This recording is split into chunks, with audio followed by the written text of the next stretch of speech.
Então, como nós sempre colocamos, que Jesus nos envolva com seu carinho, nos dando uma noite alegre, produtiva e bem simples. Nós vamos tentar abordar um pouquinho então esse tema, atualidade científica de Kardec. Esperamos que não seja muito chato, um pouco a parte física da ciência, mas vamos pegar mais esse aspecto. Nós podemos pegar livros espíritos sobre os aspectos da neurociência, da filosofia, sociologia. A gente vai pegar um pouco de física, porque pega essas ideias iniciais do livro dos espíritos ali. Então a doutrina ela é codificada a partir do livro dos espíritos, que eu acho que quase todos aqui conhecem bem essa história, né? O trabalho de Kardec, perguntando para os espíritos e recebendo as respostas, perguntando para médiuns. Ele falava 9 idiomas, para perguntar para vários médicos em vários países que não sabiam que ele estava fazendo isso, a mesma pergunta para ver a resposta que os espíritos davam, para ele ver o que ele chamava depois de universalidade dos ensinos dos espíritos. E as respostas batiam, e ele então escreveu esse livro, que ele não quis botar o nome dele, que era Hipólito Leon Denisard Rivail, que ele já tinha livros escritos, e ele então, por sugestão do amigo espiritual dele, botou o livro dos Espíritos, não era dele, com um pseudônimo que ele tinha numa encarnação anterior, Allan Kardec. E é interessante, quando a gente lê o livro dos Espíritos, não se sabe o que é mais interessante, se as perguntas que Kardec faz ou as respostas que os Espíritos dão, que ambos são de uma inteligência fantástica. E ele começa a questão número 1, diz que ele estava com o Chico Xavier, recebeu com o Humberto de Campos, que ele estava com pilhas e pilhas de perguntas e respostas, e numa tarde ele estava assim, como é que eu vou começar? E ele sentiu uma presença assim, de profunda paz, de profunda beleza que envolveu ele, e ele naquele êxtase ouviu uma voz que disse assim, filho meu, não desdenhes a fé. Ele, como é um professor, um cientista, aquilo até foi um impacto para ele, mas ele começa então falando de Deus. Mas começa de uma maneira completamente diferente do que nós imaginamos, a questão número 1, que é o que é Deus. Inaugurando já uma nova era para a compreensão de Deus, porque todas as nossas tradições sumérias, caldeus, babilônios, egípcios, indianos, tínhamos Deus como figuras humanas. O judaísmo velho de base, né? Outros com outras maneiras que chamavam-se isso de antropomorfismo. E ele percebe que Deus era algo muito acima do ser humano.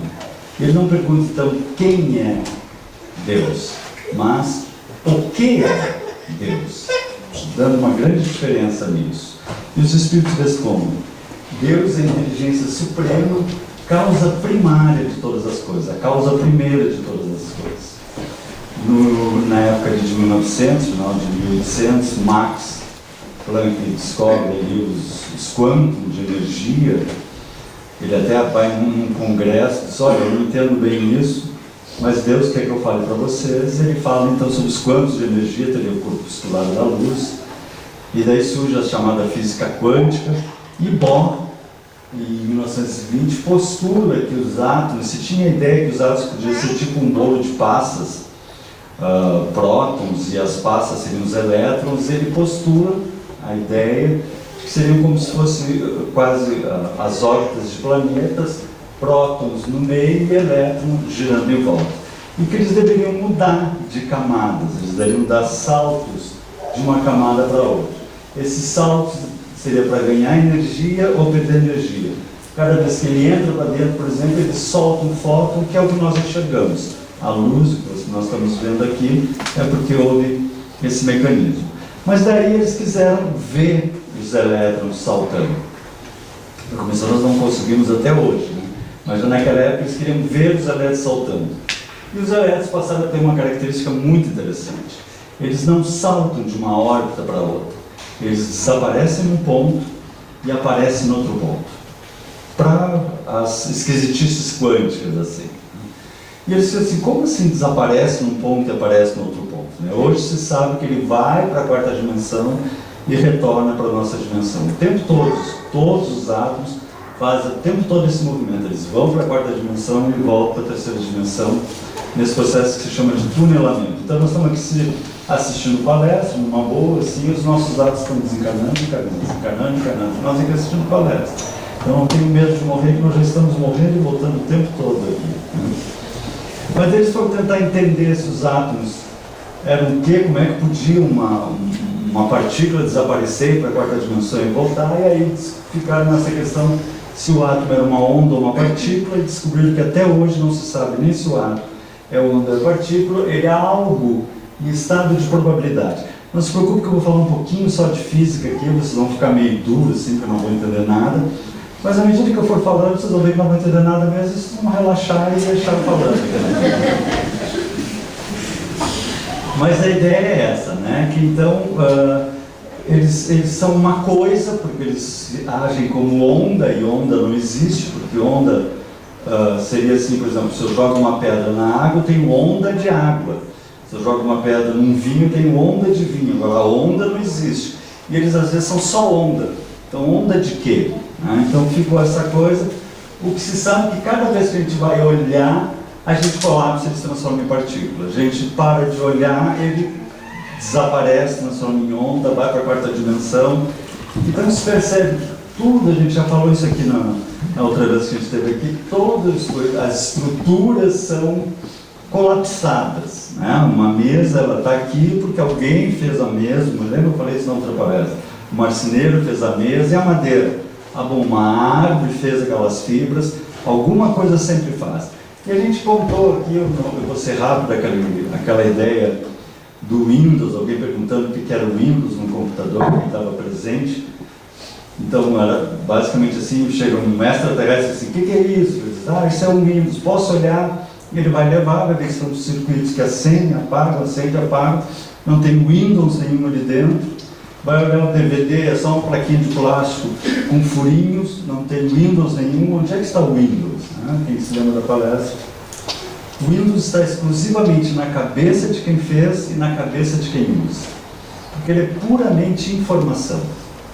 Então aqui, o que nós estamos vendo aqui, é uma informação para que seja jogado um salto quântico de luz de comprimento bem curto e nós enxergamos azul. Aqui é um comprimento de luz longo e nós enxergamos vermelho. Se a gente só desse um Ctrl aqui e aparecer um monte de risco, asterisco, barra lá, que é a informação da imagem que está aparecendo. Então todo o universo, diz os físicos, é informação. Tudo precisa de uma carga informacional para viver. Esse grande físico, John Wheeler, ele diz assim, pense minha vida na física como dividida em 3 períodos. No primeiro período trabalhei com a impressão de que tudo são partículas, quando nós estávamos começando a descobrir os átomos lá. Chamo o meu segundo período, tudo são campos. Aí nós começamos a descobrir que existiam os campos elétricos, campos magnéticos, campos gravitacionais, que até hoje a gente não sabe o que é campo, mas sabe os efeitos dos campos. E agora fui tomado por uma nova visão, a de que tudo são informações. Olha que interessante isso. Então eu sou, adiantando aqui, eu sou um espírito que estou mandando informações para o meu corpo, como nós falávamos naquela palestra, dizendo para o coração bater, para o pulmão respirar, para o lanche que eu fiz entrar lá nas células, no ciclo de crédito, ácido pirúvico, ácido láctico, glifosato-adenosina, para mim ter energia, para poder piscar, para poder falar para vocês. Eu estou mandando essas informações. E todo o universo é informação, porque um átomo funciona aqui. Veja, isso é física. Ele diz assim, não que eu vou dizer que uma pedra pense, física. Mas um granito tem uma organização informacional mais complexa que um basalto. Vejam, evolução nos minerais. E isso vai indo até chegar a nós.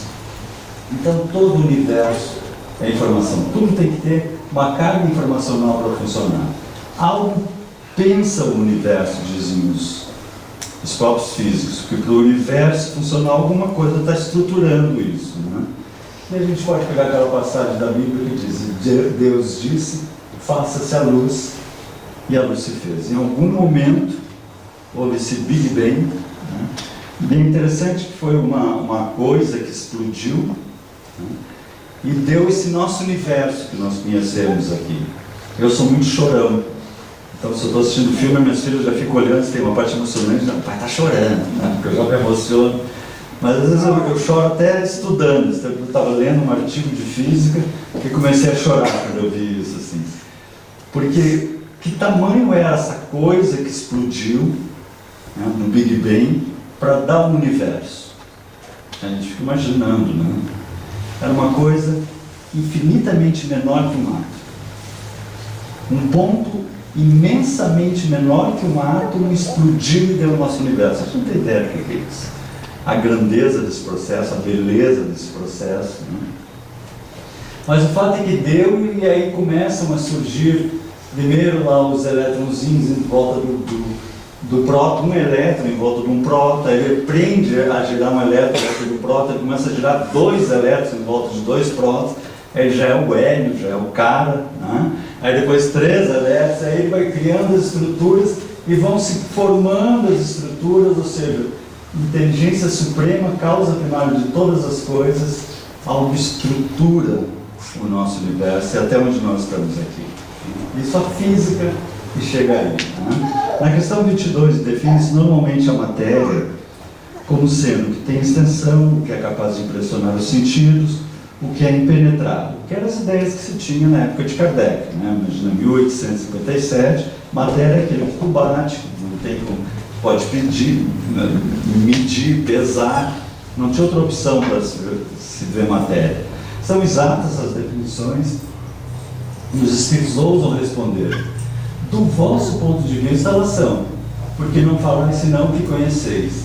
Mas a matéria existe em estados ignorais. A matéria existe em estados ignorais. Isso em 1857. Em 1925, Einstein propôs que poderia existir um quinto estado da matéria. E só em 1998 que eles congelaram os átomos de rubídio e chegaram a esse estado. E hoje então se sabe, né, dos estados que nós temos da matéria. Nós vamos ter o plasma, o sólido, o líquido, o gasoso, que nós conhecemos bastante, condensado de Bose-Einstein, condensado fermiônico, superfluido de cloro. Então, existem, como diziam os espíritos, não, mas a matéria existe em estados ignorantes. Nós estamos aprendendo ainda. Na questão 26, poder-se-á conceber o espírito sem a matéria, e a matéria sem o espírito? Pode ser, fora de dúvida, pelo pensamento. Veja como dizíamos, adiantando muito além do que nós estávamos ainda. Né? Há então dois elementos gerais no universo, a matéria e o espírito? Pergunta Kardec. Né? Sim, e acima de tudo o Criador, o Pai de todas as coisas.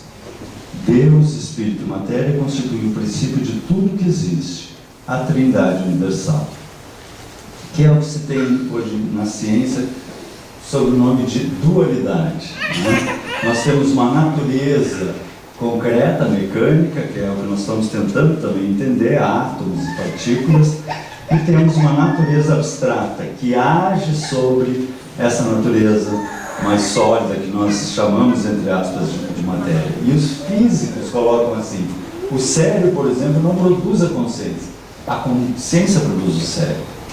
E os neurocientistas colocam: não há como justificar através de circuitos neuronais nossa capacidade de aprender e criar ideias novas.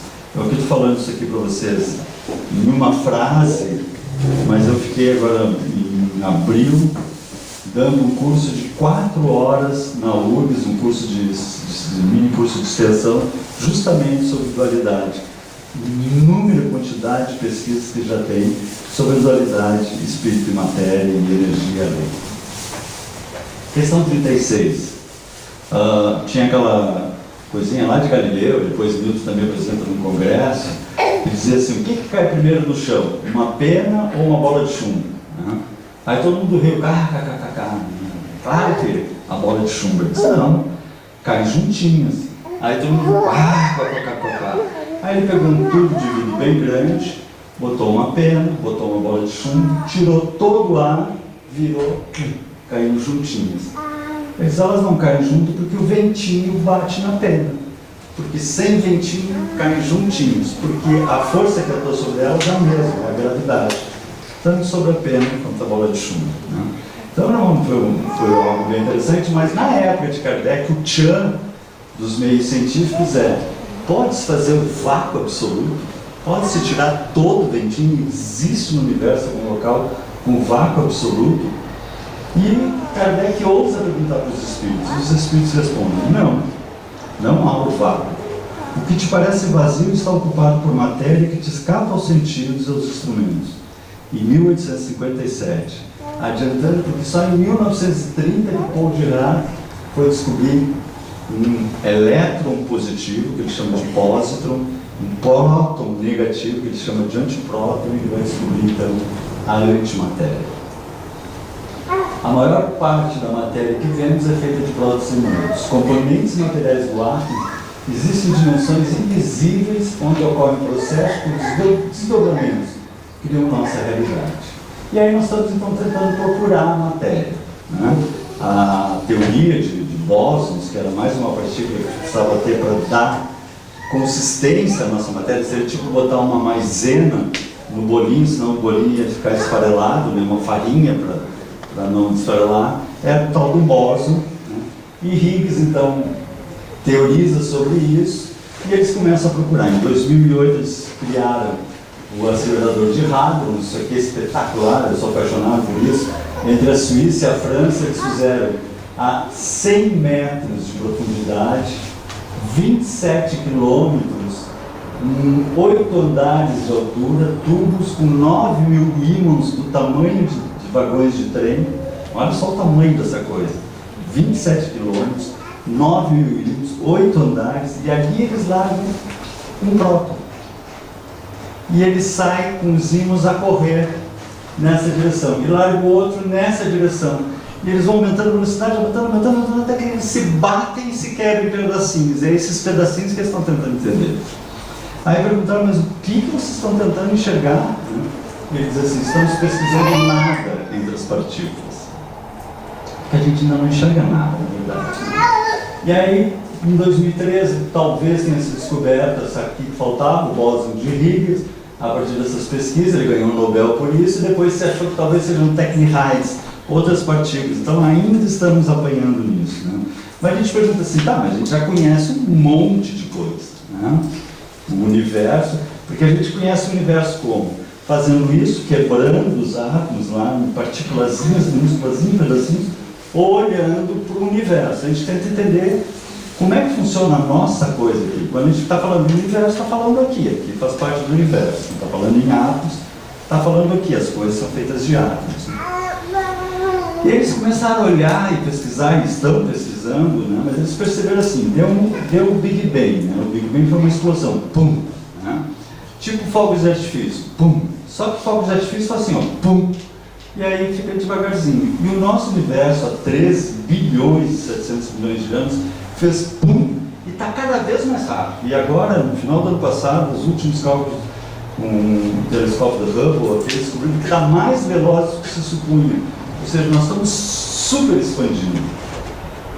Então tem alguma energia fantástica aqui, né, que está empurrando tudo. E quanto é essa energia? Né? Como é que é essa energia? Bom, na física, eles têm que botar um congresso de física na PUC, eu estava vendo um físico dizer assim: bom, a gente na física é assim, a gente quando não entende, não tem a menor ideia, a gente dá um nome bonito, né? Por exemplo, campo. Campo não é bonito, todo mundo usa campo, a gente não tem a menor ideia do que é campo, né? O Bohr sonhou, não, ele postulou. A gente dá um nome bonito que fica legal assim, né?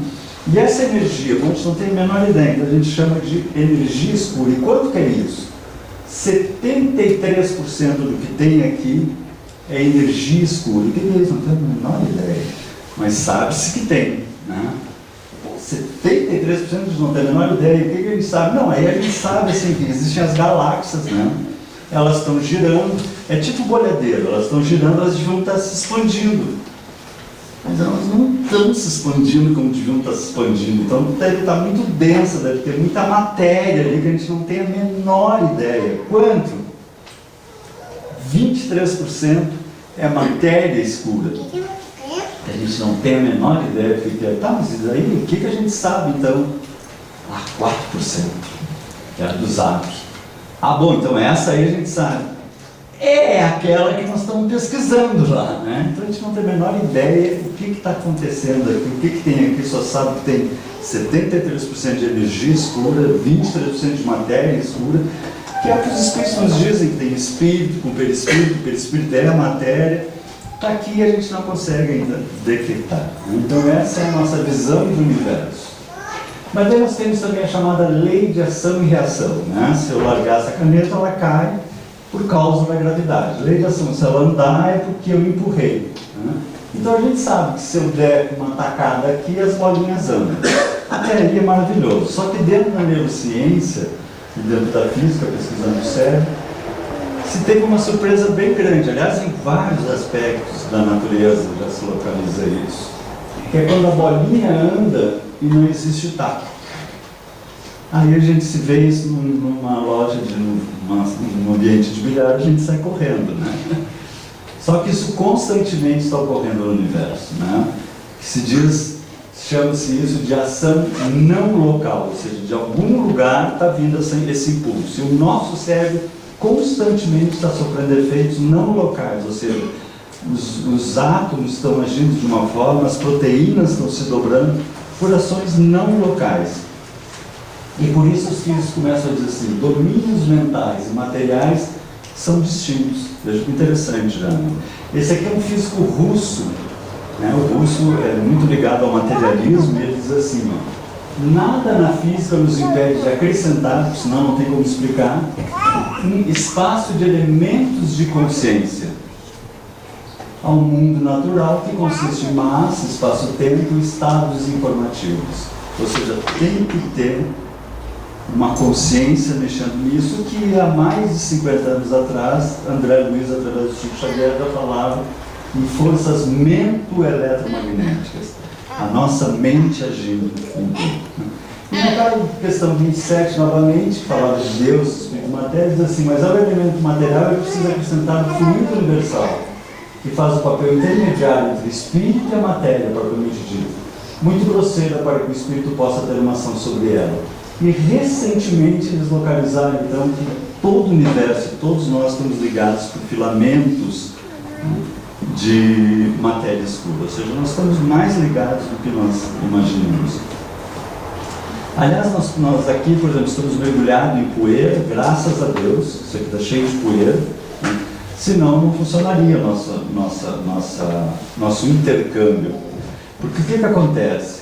Eu consigo, com as minhas cordas vocais, empurrar a poeirinha que está aqui na minha frente, aqui na minha boca. Eu empurro ela e ela bate uma na outra, bate uma na outra, bate uma na outra, entra no ouvido de vocês, batendo uma na outra, e vai lá e bate no tímpano, que é super sensível, e ele ouve que eu dei aquela empurradinha. Isso se chama o som se propagando. Porque se nós tirássemos toda a poeira desse ambiente, olha que fantástico isso, né? Assim que funciona, né? Então é graças a essa poeirinha que está aqui que nós estamos conseguindo conversar, né? E nós temos ligações muito mais profundas do que imaginamos. Na 420, Kardec está dizendo assim, tá, mas se os espíritos podem se comunicar, influenciar o nosso pensamento, pode um encarnado influenciar a mente de um outro encarnado, duas pessoas encarnadas, um influenciar a mente do outro, como os espíritos influenciam a nossa mente? Pode os espíritos comunicar-se estando completamente despertos, o corpo, ou seja, acordados, eu influenciar o outro, e os espíritos dão uma resposta física até. O espírito não se acha encerrado no corpo como numa caixa. Isso aqui já tipo assim, vamos fazer testes disso aí, vamos pesquisar isso. Irradia por todos os lados. Segue que pode comunicar-se com outros espíritos, mesmo em estado de vigília, se bem que mais dificilmente. 1857. Só em 1898, Max Dessoir propõe num congresso de psicologia na Europa que deveria se criar um estudo que a psicologia, a neurociência não conseguiam explicar, e dá o nome de parapsicologia. Todo mundo acha interessante, mas ninguém fez nada. Só em 1930 que Joseph Bunkheim cria o primeiro laboratório de parapsicologia nos Estados Unidos, começa a trabalhar com pesquisas em telepatia, elas adiantam bastante, e o Dan Harding, se alguém tiver paixão, é Mentes Interligadas, esse livro aqui, ele apresenta pesquisas na década de 80 em que eles fazem assim, eles colocam duas pessoas, alguns de vocês talvez conheçam isso, em laboratório. Ele inicialmente fez com amigos, familiares, depois com pessoas totalmente desconhecidas que ele pediu para ficar conversando 1 ou 2 horas antes, falando um pouco um com o outro. Depois vai cada um para um laboratório e fica um pensando no outro. E eles ficam num laboratório, numa coisa chamada gaiola de Faraday, né, que eu brinquei, mas é um ambiente que nenhuma onda eletromagnética, nenhuma onda pode entrar ou sair, não pega rádio, não pega celular, não pega nada. Seria um desespero para nós ficar num ambiente assim. Mas essa era a ideia do teste, né? Nada pode passar ali. Cada um num laboratório assim, pensando um no outro. No escuro, com aqueles capacetes de eletroencefalograma, sendo observado o cérebro deles. Aí, num dos laboratórios, eles acendem uma luz. No momento que acende uma luz, o que acontece? A parte occipital do meu cérebro, os neurônios da parte da visão, entram em atividade. Porque tem luz e eles entram em atividade. O outro, que estava no outro laboratório, no escuro, continuou no escuro, pensando nele, o cérebro dele, a parte occipital, entrou em atividade. Isso é assustador. Ele diz assim, ele está pensando em mim, ele está pensando, não, ele está mexendo nos meus neurônios. Sabe, ele está conversando e um pouquinho começa a ter está mexendo nos meus neurônios. E quando é que a gente consegue isso? Em 2 momentos que a gente consegue essa conexão. Quando a gente ama profundamente, aquela mãe que sente que o filho está precisando de alguma coisa, com o esposo, com a esposa, né? Ou quando a gente não ama tanto, a gente fica conectado, sabe? Quando a gente não quer que morra, mas quebrar uma perninha já está bom, assim, né? A gente fica conectado, né? Por isso que Jesus, não tinha como explicar ele, mas ele dizia assim, né? Perdoa quantas vezes? Ele sempre. Mas ele vai ficar com os teus neurônios conectados ao neurônio do outro. Né? Olha que fantástico isso. A maneira como eu estou me relacionando, a maneira como eu estou... Por isso que é melhor passar por bobo. Se alguém te ofende, desculpa, tal, passa por bobo. Porque tu não fica conectado. Porque se tu ficar conectado, um pouquinho tu está conversando com ele, porque está pensando em mim, está ligando, então vai ser livre. Olha que coisa fantástica isso, né? E os Espíritos respondem, porque o Espírito não se acha encerrado no corpo como numa caixa que irradia por todos os lados, né? A 540, 134 e 540 são as questões que eu tenho o maior carinho do Livro dos Espíritos, embora todo o Livro dos Espíritos seja maravilhoso, né? Mas essa aqui diz assim, os Espíritos que exercem ação nos fenômenos da natureza operam conhecimento de causa, usando o livre-arbítrio, ou por efeito de instintivo e repetido impulso. É uma resposta de uma página inteira, né, que fala assim das miríades, dos oceanos que vão formando as ilhas, enfim. Mas na verdade, assim, todos estamos aqui, essa é a conclusão, para crescer e fazer crescer. Isso é uma coisa que me move, assim, move a minha caminhada aqui. Né? A ideia é crescer e fazer crescer. Ou seja, quanto mais eu puder melhorar, e quanto eu puder dar uma força, essa é a nossa caminhada, né? A nossa passagem rápida aqui na Terra. Né? E aí ele diz assim, é assim que tudo serve, que tudo se encadeia na natureza, desde o átomo primitivo até o arcanjo, que também começou por ser átomo. Admirável lei de harmonia que o vosso acanhado espírito ainda não pode aprender em seu conjunto. Kardec leu essa resposta e disse, não entendeu, não tinha como entender. Porque nós estávamos em 1857, só 3 anos depois que Darwin vai falar na origem das espécies, em evolucionismo, que nós evoluímos. E os espíritos já estavam adiantando para nós o evolucionismo, mas mais ainda, muito além de Darwin, ele já estava avançando na física moderna, porque Darwin falava que nós vínhamos do animal, evoluindo até chegar ao ser humano. Ele fala do átomo ao arcanjo, ou seja, evolução plena. E Emmanuel nos diz assim, que nós viemos de antes do átomo e vamos além de Jesus. Mas eles lá estão estudando isso. Então, se eles estão tentando estudar, a nossa bolinha aqui fica... Né? Mas é essa linha maravilhosa de encadeamento que nós temos ter. Né? Outra questão que eu acho linda também é que ele estava falando que para ser feliz basta seguir as leis de Deus. Né? Então, o ser humano está aqui para ser feliz. Né? A primeira questão 619. Eu fico repetindo para vocês aqui, mas eu sei que vocês sabem decorar essas questões, desculpa. Né? Mas estava falando assim, o que eu faço para ser feliz? Para ser feliz basta seguir as leis de Deus. E aí Kardec, na sua sabedoria, de novo, para seguir, ser feliz basta seguir as leis de Deus. A questão é: onde está escrita a lei de Deus? E a menor resposta é a mais profunda do livro dos Espíritos: na consciência.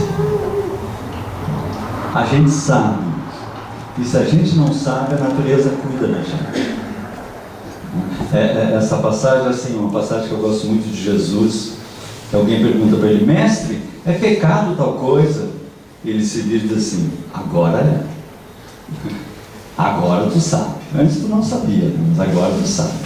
Agora tu vai ter o remorso, agora tu vai ter todo um processo, né, da informação que tu vai mandar. Por isso que eu digo, só pare de assistir palestra, né, senão vocês vão saber. Não, que nada, mais se libera. Mas a profundidade desse efeito, assim, de que todas as leis de Deus estão dentro de nós. Isso em 1857. Em 1856, um ano antes, Freud falava de inconsciente. Não, Freud estava nascendo.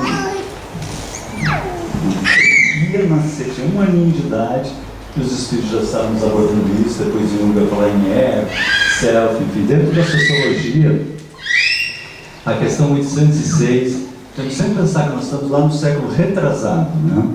É da lei na natureza a desigualdade das condições sociais, porque estava dizendo assim, né? Não, Deus permite as coisas, né? Aí diz assim, tá, então Deus é que fez os miseráveis, né? E os milionários. Ele diz assim, não, isso não é de Deus, não é obra do homem e não de Deus. E veja a inteligência de Kardec, diz assim, tá, mas a desigualdade das riquezas não se originar da faculdade, em virtude da qual uns dispõem de mais meios de adquirir bens do que outros, e também ele fala assim, eu estou reduzindo aqui, mas esses espíritos mais inteligentes e espíritos menos inteligentes, por causa do nível evolutivo, tem espíritos mais infantis, espíritos mais velhos, isso não faria com que os mais velhos, mais inteligentes, ficassem ricos, e os outros. E ele diz, os espíritos respondem, sim e não. Né? E aí olha a respostinha dele, né? Muito atual, do século retrasado. E a velhacaria e o roubo, o que dizeis? Né? Porque que haja ricos e pobres até pode ser, mas milionários e miseráveis, isso é coisa dos homens. Né? Nós aqui conseguimos fazer essa baguncinha. Na 685, tem o homem o direito de repousar na velhice? Essa é uma questão, para nós, assim, extremamente boba. Mas naquela época, podia ser um pai, na verdade não era pai de 3 filhos, era pai de 15 filhos, né? Trabalhava 25 anos numa empresa, quebrava a perna e estava na rua. Não existiam leis trabalhistas. Leis trabalhistas no Brasil foram colocadas em 45 por Getúlio. Antes disso, podia trabalhar 30 anos, ficava velho, vai passar fome agora.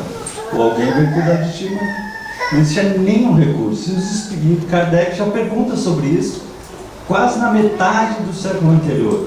E os espíritos respondem, sim, que a nada é obrigado, senão de acordo com as suas forças, o homem velho. Mas o que é de fazer o velho que precisa trabalhar para viver e não pode? O forte deve trabalhar para o fraco.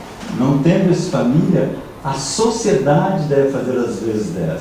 É a lei de caridade. Já está me falando em a sociedade nos auxiliar, que só depois das leis trabalhistas, leis sociais quando surgiram, e eles se anteciparam em mais de 50 anos com essas questões aqui. Na 934, eu não vou cansar muito vocês aqui. A perda dos entes queridos que nos são caros não constitui para nós legítima causa de dor, porque ele estava falando assim, né? Nós estamos aqui para ser felizes. Aí o Kardec diz assim, tá, mas perder um ente amado não dói? Ele diz assim, dói. Né? Essa causa de dor atinge assim como o rico como o pobre, que representa uma prova, uma expiação, e é comum a lei.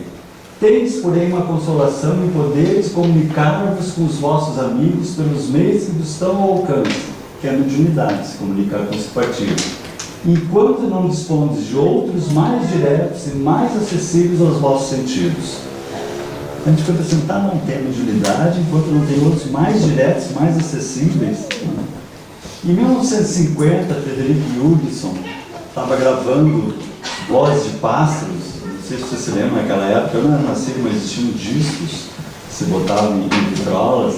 E tinha uns discos que tocavam uma musiquinha calma, com passarinhos cantando. Então tinha essas pessoas que gravavam Vozes de Pássaros. E ele era um, estava gravando com microfones de alta sensibilidade. E aí, ele, quando vai ouvir as gravações, ele ouve vozes humanas. Ei, nós estamos aqui, né? E ele toma um susto com aquilo, ele estava no meio do mato, longe de tudo e tal, e ele vai atrás de novo, ele recebe aquelas vozes.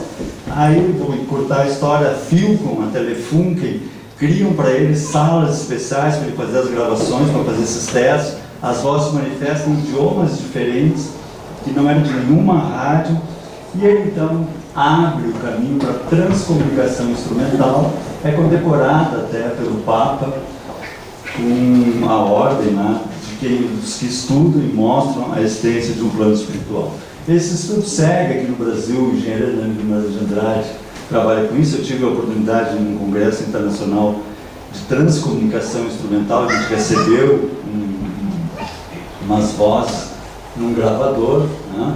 E hoje em dia se tem até por meios de computador, embora sempre pareça que deva ter alguém que ofereça ectoplasmia, mas se consegue já algumas imagens do plano espiritual, uma piração, ou seja, possivelmente daqui a 50 ou 100 anos, a gente vai pelo celular ver como é que está a mamãe, né? Se é que a mamãe ainda gosta da gente, né? E a sogra também, né? Vai estar no vídeo, né?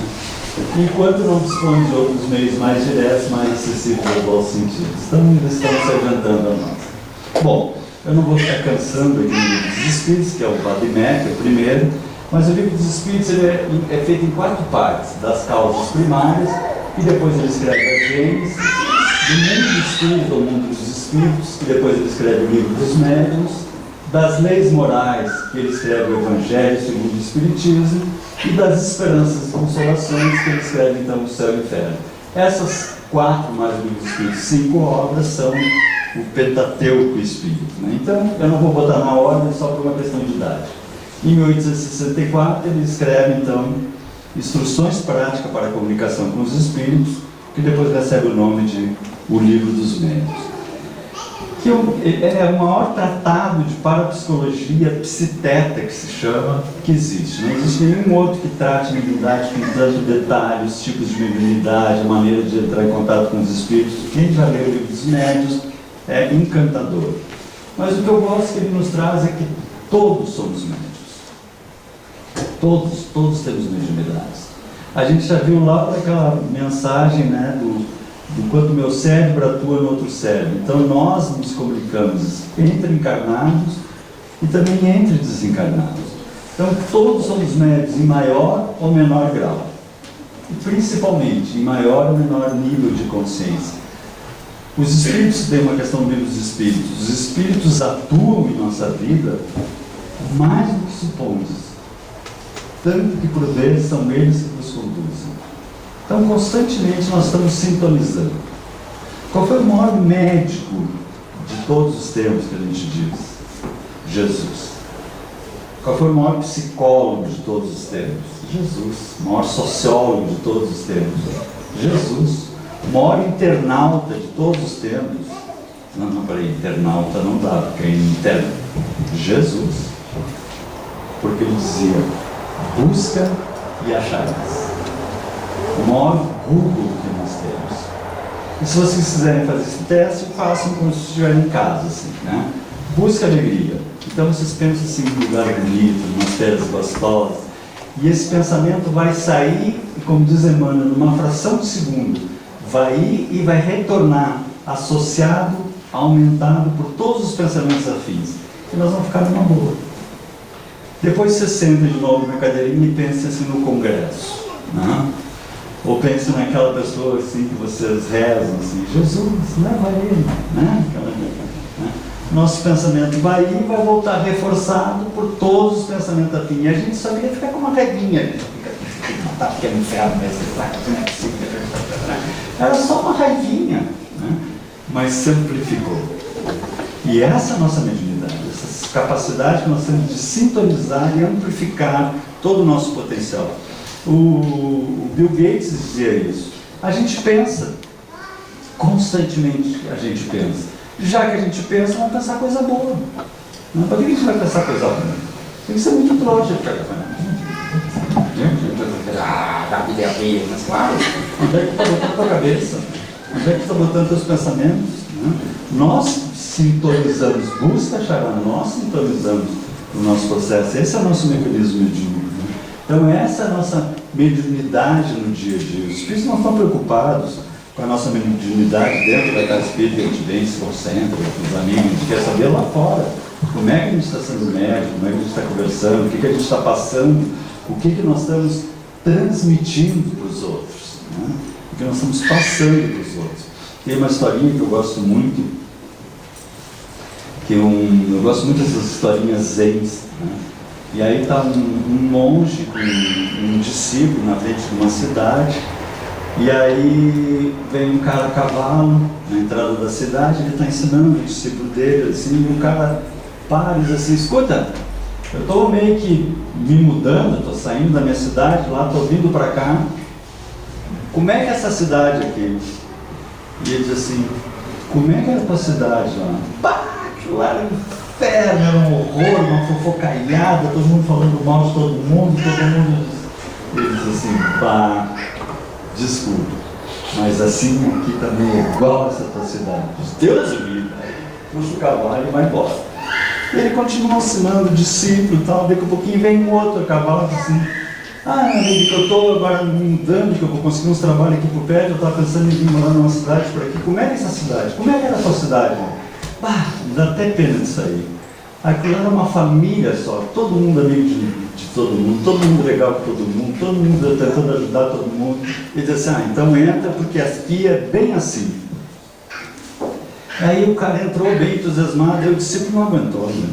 Mas mestre, como é que tu fala para uma coisa, para outra coisa completamente diferente? Assim, a vida, para cada um, é o seu mundo interior.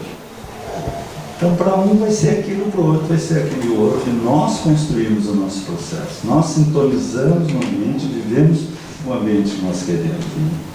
E aí nós conhecemos aquela frase clássica, diga-me com quem andas e eu te direi quem és. Né? Se nós compreendermos a mediunidade, nós podemos dizer, diga-me o que pensas e eu te direi quais são as tuas companhias espirituais. Aí a gente já começa a não gostar muito, assim, né? E quem assiste televisão, eu digo, diga-me o que assistes, que eu te direi quem são os amigos que estão no sofá também ali assistindo. Porque são as sintonias, né, que a gente vive. Né? Mas a manifestação de cada espírito, a manifestação que os espíritos é dado a cada um, ou seja, os espíritos se aproximam de nós e tentam passar coisas boas. Mas para que eles nos passam? Para o que for útil. Né? Então depende, se tu é uma pessoa que é útil, que tu vai usar aquilo, tu recebe, e a gente começa a perceber assim, quando tu tenta ser legal, tenta dar uma força para um, tenta ficar numa boa, tenta, né, e engolir uns sapos, porque sabe que a pessoa, né, sabe? A gente sabe que às vezes o homem acordou menstruado mesmo, a gente compreende aquilo, né? E a gente também acorda assim, né? Então a gente compreende e leva numa boa, e aí a gente começa a perceber, ter uns insights, umas percepções, a gente começa a ter outra clareza, começa a se ampliar o nosso horizonte, sabe aquela visão do sábio, assim, tem aquela mente serena, que ele está com outra cabeça, outra percepção, outra recepção na caminhada dele. Porque ele é útil e ele recebe. Nos diz Emmanuel, enriqueça o homem a própria iluminação íntima, intensifique o poder espiritual, olha que lindo isso, através do conhecimento e do amor, e entrará na posse de tesouros eternos, de modo natural. São as nossas conquistas, né? Você não tocou. Outra vez foi o meu que tocou aqui. Então vejam que lindo, né? Nós temos essa capacidade de ampliar os nossos potenciais. Em 1864 ele escreve Imitação ao Evangelho de acordo com a doutrina espírita, que depois ficou o nome do Evangelho segundo o Espiritismo, e nós já falamos aqui o Manual da Felicidade, então nós vamos repetir. Em 68 ele fala na Gênese, né, nos falando então no Big Bang, em todas as nossas, nós estamos num planetinha, Júpiter imensamente maior, que está em volta desse gigante que é o Sol, né? Mas o Sol, na verdade, é uma estrelinha de quinta grandeza na nossa galáxia, que é uma entre bilhões de galáxias, né? E por nosso ego inflado, a gente coloca o Sol, é um planeta de quinta grandeza. Mas na verdade ele é de centésima nona de grandeza, né?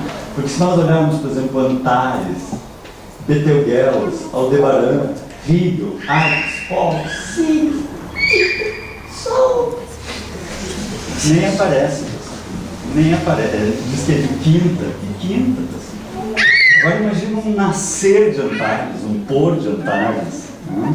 Imagina a beleza disso. Isso na nossa galáxia, que tem 100 milhões de sóis. Existem bilhões de galáxias no nosso universo que nós enxergamos, o 4%. Porque existe todo o universo que nós não enxergamos. Há muitas moradas na casa de meu Pai. E os Espíritos aí nos dizem assim: sois herdeiros de Deus, co-herdeiros de Cristo. Ou seja, tudo isso é a nossa escola, é para nós. Quando perguntaram para o Francisco de Assis: tu vai plantar flores de volta da igreja? Ele disse assim: mas o universo é meu canteiro. O universo é meu canteiro, está cheio de flores, folhas e pássaros, coisa linda. Nós somos cidadãos desse universo gigantesco. E por fim, para encerrar, em 1865, ele escreve O Céu e o Inferno, né? E Albert Einstein, ele percebeu aquela ideia de Newton que a gravidade uniria dois corpos, né? Então seria tipo uma molhadeira, né? A Terra estava girando em torno do Sol, porque a gravidade do Sol e a gravidade da Terra é como se fosse uma cordinha, né? E aquilo estaria circulando uma em torno da outra. Só que se eu pegar essa cordinha de uma bolhadeira e largar, instantaneamente ela sai andando, né? Uma bolhadeira, eu largo, ela sai andando. E Einstein diz assim: não, mas a coisa mais veloz do universo, a mais é a velocidade da luz, nada mais veloz que isso, porque a energia que necessita lá é aquela EMC2, energia máxima da velocidade da luz ao quadrado. E a luz do Sol leva 8 minutos para chegar até a Terra. Então, se a Terra estivesse girando em torno do Sol, nós tirássemos o Sol, só 8 minutos depois que ela ia ficar sabendo e que ela ia sair de hora. Newton está errado. Einstein descobre que Newton está errado. E ele vai para casa pensar. E pensa por 10 anos. Einstein pensando por 10 anos. Nós teríamos 10 milênios, né, para chegar ao que ele chegou, né? E ele chega então à percepção que, na verdade, o tempo existe, é uma teia, é uma coisa, não é o que a gente acha uma coisa abstrata, e a matéria rola no tempo, passa a ter o nome de espaço-tempo. E aí ele faz um experimento assim, gente, um coisinho. Deixa eu pegar uma cordinha.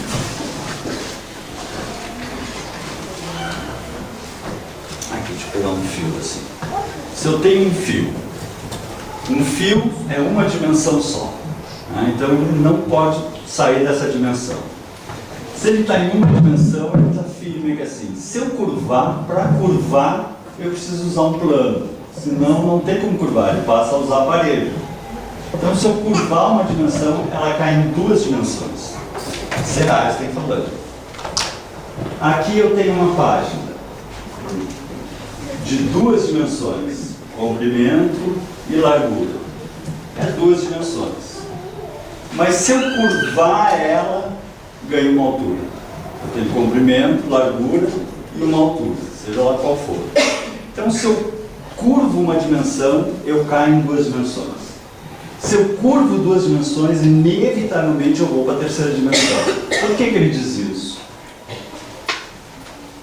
Porque o universo é curvo. E se o universo é curvo, né, e agora, no ano passado, eles localizaram as ondas gravitacionais, conseguiram ver bem essa curvatura do universo. Se o universo é curvo, né, se ele é curvo, O que tem dentro ou fora da bola, que na verdade o universo tem mais esse formato, né? Tem essa sensação. O que tem dentro ou fora, diz Einstein? A quarta dimensão. A quarta dimensão. Então, se nós perguntar para um físico, nossa, esse universo assim gigantesco, onde é que termina o universo? O físico vai nos dizer assim, o universo não termina onde? Termina quando? A gente vai dizer, não entendi. Pode me explicar? Ele vai dizer, termina quando passa da terceira para a quarta dimensão. E aonde é isso? Aqui. A quarta dimensão, a dimensão no local, é aqui. É a chamada dimensão espiritual. Aqui, nesse momento, é o fim do universo, está passando da terceira para a quarta. Então eu estou aqui conversando com vocês, fazendo a palestra, e me dá uma dor aqui no peito, uma coisa que a medicina chama de infarto fulminante. Dá aquela pontada assim, vou meio que zonzear assim, aí eu vou voltar e dizer assim, pessoal, desculpa aqui, aí eu vou ver que vocês estão tudo olhando para o lado, aí eu vou olhar meu corpo, infarto fulminante, né? Não tem outra chance. O que vai acontecer? Morri. Aonde é que eu vou estar, pessoal? Aqui, na quarta dimensão, mas aqui. E aí que vem a parte mais importante. Como que eu vou estar, pessoal? Careca. Não pensa que eu vou morrer assim, morri. Não vai ter essa barbada para mim, né? Mas se por fora eu vou estar careca, como é que vai estar a estrutura dos meus neurônios, das minhas estruturas emocionais? Iguais, meu cérebro vai estar o mesmo. Se eu sou uma pessoa neurótica, morri, eu não podia ter morrido, eu fui morrendo, eu podia morrer, agora meus filhos, minha esposa. Aí me levam para o nosso lado, não, foi bonzinho, vai para o nosso lado. Quando é que eu vou nascer de novo? Quando é que eu vou morrer? Que neurótico aqui, neurótico lá. Não adianta. Agora, se eu sou uma pessoa mais centrada, eu vou dizer, eu vou fazer uma precisinha porque eu acho que eu morri. Né? Então, nós vamos levar nós conosco mesmo. Então, céu e inferno é dentro de nós mesmos. É a maneira como nós construímos o nosso pensamento, a nossa maneira de viver, a nossa maneira de agir, nossas opções internas. Nós construímos. Chega!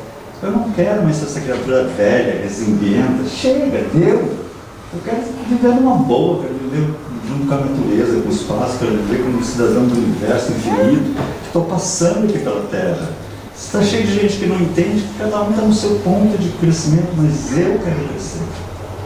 E para encerrar, eu queria contar para vocês uma historinha de um samurai, um monge, que eu gosto muito dessas historinhas, como eu falei, um general que tinha tido muitas vitórias, muitas conquistas, e por ter sido uma pessoa muito honrada, muito disposta, claro, ele amadureceu. Tem pessoas que envelhecem, mas não amadurecem. Ele amadureceu. E começou a querer buscar mais, além daquelas glórias, daquelas conquistas.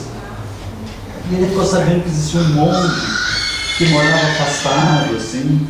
E aí ele vai lá nesse monge, ele e os guardas dele em volta, ele com aquela armadura reluzente e tal, bate na porta, e um mongezinho, um velhinho, né, com aquela fisionomia iluminada, assim, atende, pois não.